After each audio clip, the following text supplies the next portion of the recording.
बिस्मिल्लाहिर्रहमानिर्रहीम, अस्सलाम वालेकुम। खैबर पख्तूनख्वा की हुकूमत और तहरीक इंसाफ की तरफ से अब सिर्फ रद्द-ए-अमल नहीं बल्कि अमली इक़दामात शुरू कर दिए गए हैं और उसमें पहला शिकार हुए हैं IG खैबर पख्तूनख्वा। जिस तरह खैबर पख्तूनख्वा हाउस पर हमला हुआ और जिस तरह अली मीन गंडापुर लापता हुए और जो कुछ हुआ, इस पर बहुत से बयानात आए हैं, लेकिन बयानात थे। अब पहला बाकायदा अमल, प्रैक्टिकल स्टेप ले लिया गया है और खैबर पख्तूनख्वा की हुकूमत ने, काबीना ने मंजूरी दे दी है और IG से इख्तियारात वापस लेनी है। अब विफाकी हुकूमत चाह रही थी कि IG और चीफ सेक्रेटरी के जरिए सूबाई हुकूमत को, खैबर पख्तूनख्वा की हुकूमत को कंट्रोल करे और तहरीक इंसाफ की हुकूमत को किसी ना किसी तरह से तंग कर सके, और वो अफसर भी नहीं देने जो खैबर पख्तूनख्वा हुकूमत चाहेगी।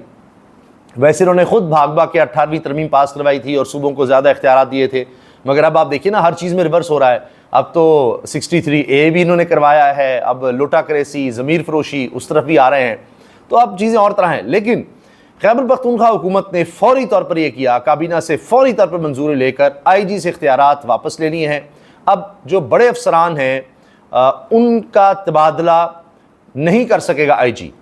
तो ये जनाब अब लेटेस्ट डेवलपमेंट है। इसके अलावा काजी फैसल साहब के हवाले से भी बड़ी खबर है, वो भी आपसे शेयर करेंगे।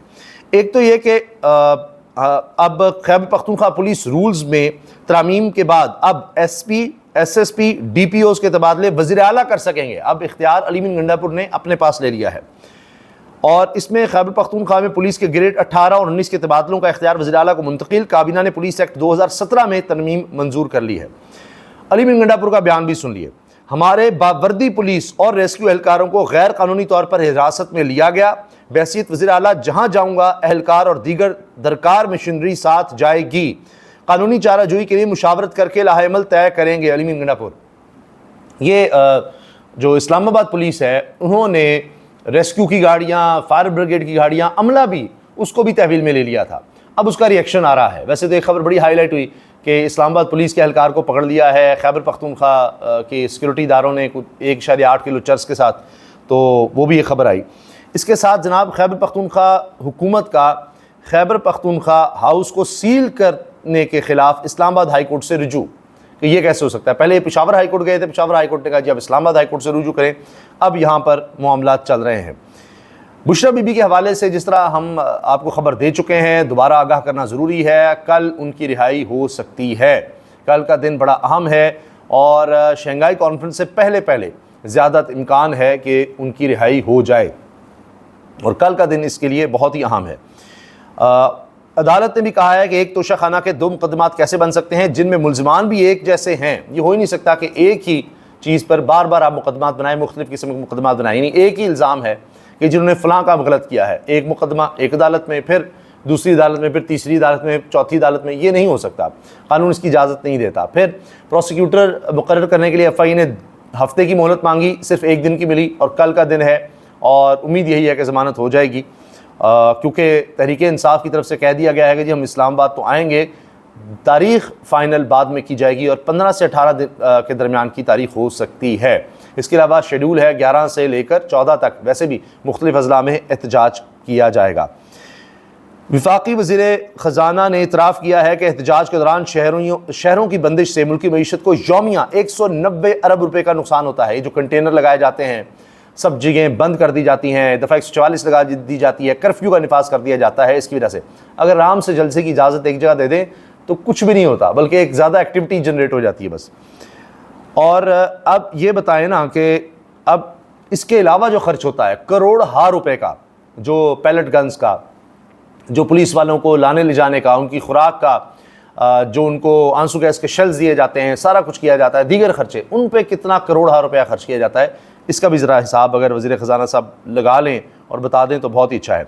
शेख वक़ास अकरम ने कहा है इस्लामाबाद मार्च का फ़ैसला हो चुका है, मगर ऐलान बाकायदा पॉलिटिकल कमेटी करेगी। एक चीज़ तो वाज़ेह हो गई कि ये अब खैबर पख्तूनख्वा हुकूमत आगे बढ़ रही है और चीज़ें अपने हाथ में ले रही हैं। ये जो वफाकी हुकूमत, जाली फॉर्म 47 की हुकूमत जो कुछ करना चाह रही थी, अब बात वो नहीं रहेगी। आपने देखा कि स्पीकर खैबर पख्तूनख्वा असम्बली ने चीफ सेक्रेटरी और IG को भी तलब किया था, उनसे ब्रीफिंग ली कि जी क्या हुआ है, क्या सारा मामला हुआ है अली मीन गंडापुर के साथ। तो अब चीज़ें दूसरी तरफ आ रही हैं। मुझे वो वक्त भी याद आ रहा है कि चंद दिन पहले जो पुलिस, IG और chief secretary Ali mean Gandapur के घर पर छापे मरवा रहे थे, बार बार उनके घर जा रहे थे। और फिर जैसे ही अली मीन गंडापुर को नामजद किया गया था तो यही अफसरान उनके घर पहुंचे थे और उनसे मुलाकातें कर रहे थे। तो अभी नामजद ही हुए थे वज़ीर आला के लिए। तो वक्त बड़ी तेज़ी से बदल जाता है। अब एक और ख़बर आई है कि जी काजी फ़ाइज़ा साहब तो जा ही रहे हैं, लेकिन अब जो आखिरी तकरीबात होती हैं वो शुरू हो गई हैं काजी फ़ाइज़ा साहब के लिए। वैसे इतने मुतनाज़ा पाकिस्तान की तारीख़ में कोई चीफ़ जस्टिस नहीं आए होंगे। तमाम वकला बरादरी जिनके ख़िलाफ़ हो गई हो, सब उनके ख़िलाफ़ निकले हों, उनकी अपनी बार उनके ख़िलाफ़ निकली हो, उनके पुतले जलाए गए हों, अदालत के अंदर खड़े होकर उनको फ्रॉड कहा गया हो। और वो वकील साहब खैर मुस्तफ़ीन काज़मी, उन्होंने बड़ी जुर्रत का मुज़ाहरा किया और जिस तरह वो खड़े हुए रोस्ट्रम पर, उसके बाद बाहर गए, फिर उनको गिरफ़्तार किया गया, घर पर जाकर गिरफ़्तार किया गया, फिर हॉस्पिटल से उनकी तस्वीर आई। ख़ुद कहा गया प्रोसिक्यूशन की तरफ से, हुकूमत की तरफ से कि जी उनकी हालत ही ऐसी नहीं है कि हम उनको अदालत लेकर आएँ। आप अंदाज़ा लगाइए। अब उनकी ज़मानत पर जब रिहाई हुई है, उनके रिहा होते ही साथ ही यहाँ पर आखिरी तकरीबात का आगाज़ हो गया है काजी फ़ाइज़ा साहब के लिए। और जो अल्फाज असद तूर ने बोले हैं, मैं वो दोहराना ही मुनासिब समझता हूँ। उसकी वजह यह है कि असद तूर साहब से बड़ा अच्छा ताल्लुक़ रहा काजी फ़ाइज़ा साहब का। ये उनको बहुत सपोर्ट करते थे, काजी फ़ाइज़ा इनको बहुत सपोर्ट करते थे। लेकिन एक वक्त यह आया कि काजी फ़ाइज़ा के चीफ़ जस्टिस बनने के दौर में ही असद तूर को भी गिरफ़्तार किया गया। और ये सुप्रीम कोर्ट की बिल्डिंग के बाहर खड़े होकर कहते हैं कि जी, असद तूर कहते हैं कि जी मैं तो कफ़ारा अदा कर रहा हूँ, मुझसे बहुत बड़ा गुनाह हो गया, बड़ी ज़्यादती होगी कि मैंने काजी फ़ाइज़ा को सपोर्ट किया। इनसे ज़्यादा मुतनाज़ा और गलत फ़ैसला करने वाला मैंने जज देखा ही नहीं, सोचा ही नहीं, जो ये चीफ़ जस्टिस बने हैं। और पुरानी जिन पर तनकीद करते थे वो तो कुछ भी नहीं।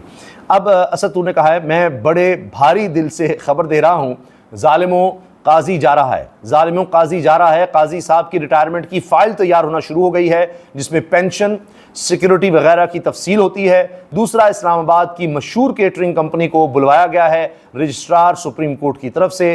काजी साहब के अलविदाई डिनर के ऑर्डर किए जा रहे हैं, इसलिए तमाम देखने वाले काजी के लिए 1 मिनट की खामोशी इख्तियार करें। असद तूर और ये सुप्रीम कोर्ट की बिल्डिंग के बाहर खड़े होकर ये सब बातें कर रहे हैं।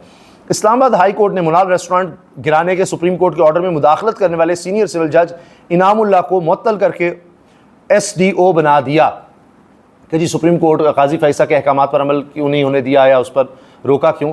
तो जिन 8 जजेस ने, सुप्रीम कोर्ट के फुल बेंच ने जो फैसला दिया हुआ है, तो उन पर जो अमल दरामद नहीं कर रहा जो इलेक्शन कमीशन, उसके लिए भी फिर काजी साहब कुछ सज़ा तजवीज़ कर दें, उस पर भी कुछ होना चाहिए। इसके अलावा मुस्तफ़ीन काज़मी साहब जो हैं, उनके हवाले से जिस तरह हमने आपको बताया, अब वो रिहा हो गए हैं और साथ दीगर ख़बरें आ रही हैं, जिसमें आइनी तरमीम के हवाले से अब यह है कि साबिक सेनेटर मुस्तफ़ा नवाज़ खोखर ने मुमकिन आइनी तरमीम के हवाले से इस्लामाबाद हाई कोर्ट में दरख्वास्त दायर कर दी। दरख्वास्त में आइनी तरमीम के ड्राफ्ट को मंजर आम पर लाने के लिए इस्तदा की गई। कम अज़ कम पब्लिक एट लार्ज को इस आइनी तरमीम पर राय देने के लिए 8 हफ्ते का वक्त मिलना चाहिए रिट में इस्तदा। और सिर्फ ये नहीं है कि ये कोई एक दरख्वास्त आई है, बल्कि बड़ी खबर यह है कि मुमकिन आइनी तरामीम से पहले ड्राफ्ट वेबसाइट पर पब्लिक करने और दुनिया भर की तरह अहम कानून साजी यानी आइनी तरामीम पर अवामी राय लेने का हुकूमत को हुक्म देने के लिए मुल्क भर की 4 high courts, Lahore high court, Balochistan high court, Peshawar high court और इस्लामाबाद हाई कोर्ट में प्रोफेशनल वकला की जानिब से आम दरखास्तें दायर। 5वीं सिंध हाई कोर्ट में कल पटिशन फाइल होगी। दरखास्तों में मौक़िफ़ इस्तदा की गई है कि ड्राफ्ट पब्लिक करने के बाद अवामी राय के लिए 8 हफ्ते का वक्त दिया जाए। सब मिलकर आ रहे हैं। इत्ज़ाज़ हसन साहब, पाकिस्तान के सबसे मशहूर मारूफ वकील, वकला रहनुमा, कहते हैं काजी फ़ाइज़ा ने अपनी मुद्दत के दौरान वकला को तौहीन अदालत की धमकियां लगाने की सेंचुरी मुकम्मल की। जो दलील इन्हें शर्मिंदा करती थी, इस पर वो वकला को बोलने नहीं देते थे, इन्हें खामोश करवा देते थे। इत्ज़ाज़ हसन, बहरहाल अब तो वो जा रहे हैं। और बानी PTI के फोकल पर्सन इंतज़ार पंजोता की बाजियाबी के लिए भी दरख्वास्त दायर कर दी गई है इस्लामाबाद हाई कोर्ट में, और देखते हैं कब इसका क्या होता है, क्योंकि ये लापता हो गए हैं। और कहा जाता है कि आखिरी जो मुलाकात इमरान खान साहब से हुई थी, जो हालिया पाबंदी लगी है, उससे पहले वो इन्हीं की हुई थी, इंतज़ार पंजोता की हुई थी। शुएब शाहीन कह रहे हैं आइनी तरामीम जिनके खिलाफ हमने एहतजाज किया वो फ़िलहाल तो टल गई हैं, लेकिन 17 अक्टूबर के बाद अगर कोई हरकत हुई तो इसके खिलाफ हम सड़कों पर होंगे और तरामीम नहीं होने देंगे। हसनात मलिक साहब ने बड़ी खूबसूरती से जनाब सारी कहानी बयान कर दी है। कहते हैं इस्टेब्लिशमेंट ने अब अदलिया से मुफाहमत का फ़ैसला किया है कि इतनी ज़्यादा महाजराई मुनासिब नहीं, आइनी अदालत बना तो लें, इसको चलाने का मसला है। अगर काजी ना हुआ तो काजी का आना काफ़ी मुश्किल हो गया है अब, यानी काजी साहब का आना भी मुश्किल हो गया है। वो नहीं होंगे तो आईनी अदालत चलाएंगे कैसे? उसमें चूँकि वकला की और जजेस की सपोर्ट नहीं होगी, मुतनाज़ा तरीन होगी, लिहाजा इस्टेब्लिशमेंट ने अब मुफाहमत का फैसला किया है। यानी जस्टिस मंसूर अली शाह बतौर चीफ जस्टिस ऑफ पाकिस्तान का नोटिफिकेशन किसी भी वक्त किसी भी दिन आ सकता है, क्योंकि 10 वर्किंग डेज सिर्फ रह गए हैं। सिर्फ 10 काम करने वाले दिन हैं काजी फाइज ईसा साहब के पास, 10 दिन बाकी हैं उनके लिए। और मंसूर अली शाह के साथ कुछ गड़बड़ की गई तो लोअर जुडिशरी हड़ताल पर चली जाएगी, क्योंकि हुकूमती लोग भी तस्लीम करते हैं कि मंसूर अली शाह जैसा चीफ जस्टिस पिछले 10 सालों में नहीं आया जो रिफॉर्म्स लाना चाहते हैं जुडिशरी के अंदर। यानी इतना लायक आदमी कि फवाद चौधरी भी तारीफ़ किए बगैर नहीं रह सकते, जजेस तारीफ़ किए बगैर नहीं रह सकते, उनके जजमेंट्स के बारे में आप देखिए। और 10 सालों में कहते हैं ऐसा नहीं जज आया जो जुडिशल रिफॉर्म्स लाना चाहता है। और बड़े बड़े लोग, बड़े ताकतवर उससे इसलिए खाइफ हैं कि भाई अच्छा नहीं लगता ना कि हम प्लेयर हैं, हम सारी पावर हमारे पास है, तो हमारे अलावा कोई शख्स ऐसा आ जाए जो कोई सोच रखता हो। इमरान खान के साथ भी तो यही हुआ था ना, यही वजह थी कि जो हम कहें वो होना चाहिए। ये कहाँ से आ गया? ये इमरान खान से डरते हैं। अगर इनमें हिम्मत है तो इमरान खान को लाएं ना, बेशक वीडियो लिंक पर ही ले आएँ। यहाँ इमरान खान की एक तस्वीर आती है और सुप्रीम कोर्ट का आधा अमला मुअत्तल हो जाता है। इलेक्शन कमीशन के बाहर ये फवाद चौधरी ने गुफ्तगू हुई। अच्छा, फवाद चौधरी अपने भाई वकील को रोकते रहे कि नहीं ना करो, लेकिन वो फैसल साहब तो आज किसी और ही मूड में थे। उन्होंने इलेक्शन कमिश्नर को वो सुनाई है, चीफ इलेक्शन कमिश्नर को। उन्होंने कहा कोई माफ़ी नहीं मांगनी। उन्होंने कहा कि आप आवाज़ नीची करके बात करें, ऊंची ना करें आवाज़, हम यहाँ बेइज्जती करवाने नहीं आते। जब चीफ इलेक्शन कमिश्नर ने कहा ना कि जी आप हमें डिक्टेट ना करें, उन्होंने कहा बात तो आराम से करें, आवाज़ नीची करके बात करें।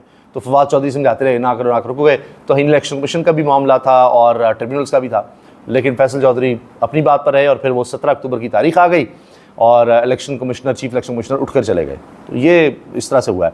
साबिक MPA एहसन रियाज फतेहाना अगवा का मुकदमा दर्ज। ये रियाज फतेहाना का बेटे हैं और 10 ऐसे लोग हैं हुकूमती जो गायब हैं, जिनको हुकूमत बुला रही है आज वोट डालने, वो बाहर हैं। रियाज फतेहाना भी कहा जाता है वैसे हुकूमत के साथ थे, वो अब बाहर हैं। तो उनके बेटे को अगवा कर लिया गया है कि वो आएँ और वोट डालें आईनी तरमीम के लिए, वरना उनके बेटे को नहीं छोड़ा जाएगा। उनकी वालिदा की तरफ से, एहसन रियाज फतेहाना की वालिदा की तरफ से और रियाज फतेहाना साहब की अहलिया की तरफ से ये दरख्वास्त दायर की गई है कि वो 50 लोग आए। इसमें लिखा है कि उनके बेटे को साथ ले गए। 25 नामालूम अफराद ने डिफेंस में एहसन रियाज फतेहाना के घर में घुस कर तोड़फोड़ की और इन्हें अगवा करके ले गए। ये एहसन फतेहाना की वालिदा आशफा रियाज की मुद्दईयत में दर्ज किया गया है मुकदमा। ये जनाब हो रहा है इस मुल्क में। और ये आईनी तरमीम के लिए 10 हुकूमती अरकान असम्बली और सेनेटर मुल्क से बाहर हैं, जिनको कहा जा रहा है फौरी पहुँचो, बचाओ, आओ, बचा लो, मदद करो। ये मसला बना हुआ है। एक दो और बड़ी अहम खबरें हैं कि पेशावर हाई कोर्ट ने कलअदम PTM को मुतनाज़ा ज़मीन पर कौमी जरगे से रोक दिया। इसके साथ ये खबरें भी हैं कि जी तहरीक इंसाफ कहती है कलअदम नहीं करना चाहिए, दीगर जमातें भी कहती हैं, लेकिन पुलिस वहाँ पर गई है और वहाँ पर फायरिंग का भी वाक़या हुआ है। अभी देखना होगा कि खैबर पख्तूनख्वा हुकूमत इसमें किस हद तक शामिल है, क्योंकि इससे पहले ये भी मौक़िफ़ अपनाया गया था कि जी नहीं ये वफाकी हुकूमत कर रही है। अब तो IG से कुछ पावर्स भी ले ली गई हैं। अगर IG इस तरह के अहकाम दे रहा है और नीचे कोई मान रहा है तो फिर उसको भी इधर उधर किया जा सकता है। तो ये चीज़ें आने वाले दिनों में वाज़ेह होंगी। अब देखिए हमारे असल इशूज़ क्या हैं जिन पर तवज्जो देने की ज़रूरत है। ये सारी पॉलिटिकल लड़ाई वगैरह ये चलती चली जा रही है, बहुत तवील हो गई है, इसको सेटल करने की ज़रूरत है और उम्मीद है कि अब बातचीत हो रही है। पाक फ़ौज ने अफ़गान फोर्सेस की जारहियत की कोशिश नाकाम बना दी, अफ़गानिस्तान को भारी नुकसान। ये अक्सर वहाँ से कभी गोलाबारी, कभी दहशतगर्दी की कोशिश, तो अब इस एक और कोशिश को नाकाम बनाया गया है। इजाज़त दीजिए, अल्लाह हाफ़िज़।